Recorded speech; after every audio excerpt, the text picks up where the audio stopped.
let's talk healthcare in the United States. As Americans, there are a lot of things that we've been led to believe about healthcare that are true only in the United States and nowhere else.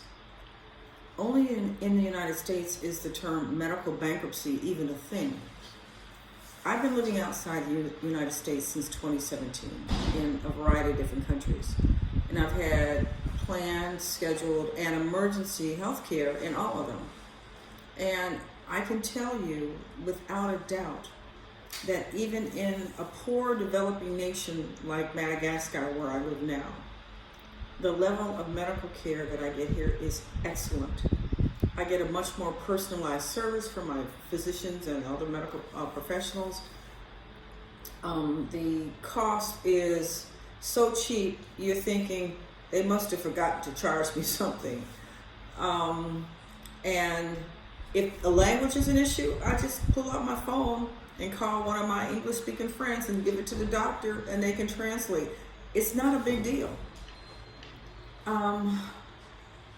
So my concern is that for a lot of Blaxiteers, the fear that medical care abroad is always going to be inferior, the fear that they're going to need health insurance, or the fear that they won't be able to get their medications, all these fears are stopping them from moving forward with their Blaxit.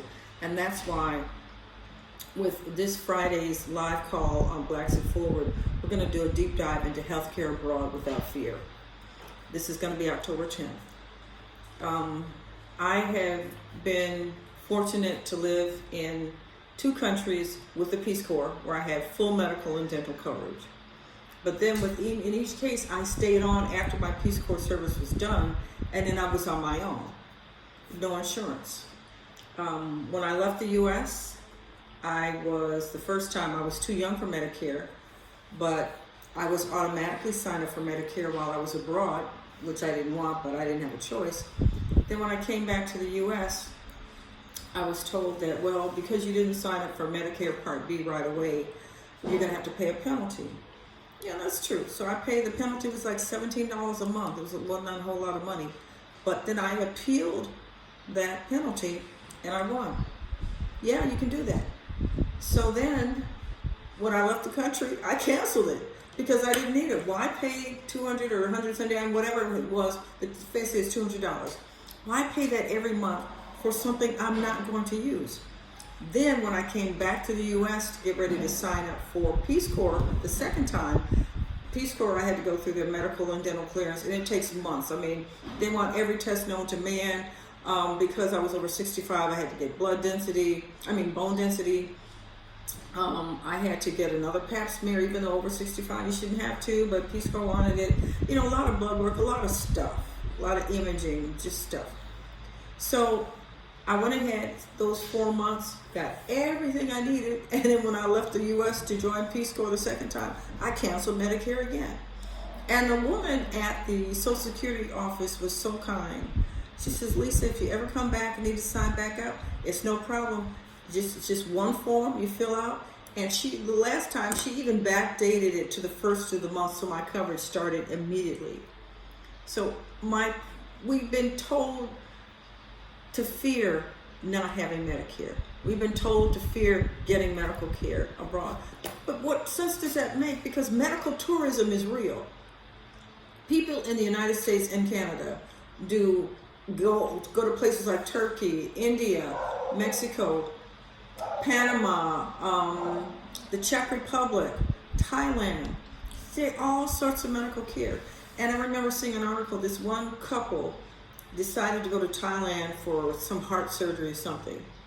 And what they realized was that going to Thailand, staying for the 2 weeks it was going to take for the recuperation, hotel, transportation, everything, plus the procedure in Thailand was going to be cheaper than the copay and the deductible if they had had it done in the United States. Now, what kind of sense does that make? It doesn't make any sense. But that's what we've been told to believe. This is the only way that it has to be. So some Blaxiteers say, go ahead, well, I'm going to get international health care insurance. Go ahead, knock yourself out if that's what you want to do. But I prefer to use what I call the Nicaragua model.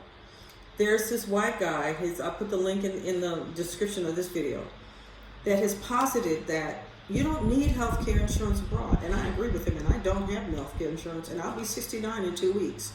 What he has proposed is that you take $200 a month, put it aside into your own personal medical expense fund.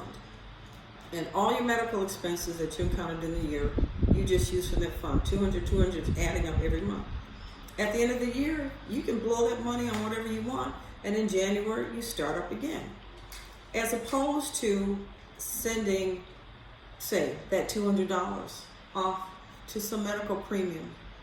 That money's gone.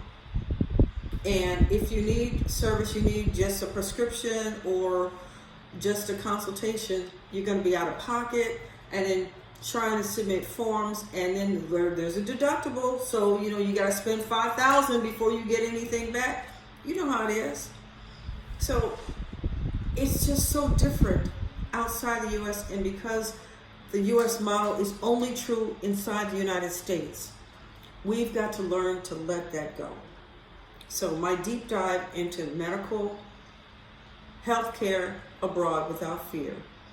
We're going to look into all of this stuff. Yeah, there are exceptions, of course. But, well, I know one case, I think my friends in Mexico said now there's some case that you have to put up so much money up front before you get a procedure. And I can understand that.